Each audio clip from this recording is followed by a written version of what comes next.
Hello guys, welcome to my new blog. আজকে সকাল সকাল উঠে রেডি হয়ে গেছি। বাঁকুড়া রবীন্দ্র ভবনে খেলা ছিল, স্পোর্ট সাইকেলে বেরিয়ে পড়েছি। যেতে যেতে রাস্তায় দুটো ছেলের সাথে দেখা হয়ে গেছে। এখন আকাশে সূর্য মামা উদয় হচ্ছে। যেতে যেতে পৌঁছে গেছিলাম বাঁকুড়াতে। পৌঁছে রবীন্দ্র ভবন পৌঁছে গেছি। এরপর গ্যালারিতে ঢুকবো, মাঠটা দেখে নিলাম ভালো করে। এরপর পিটি শুরু হয়ে গিয়েছিল,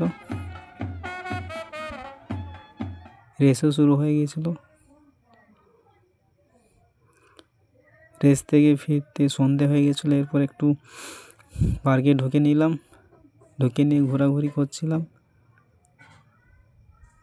কিছু ফটোও তুলে নিলাম।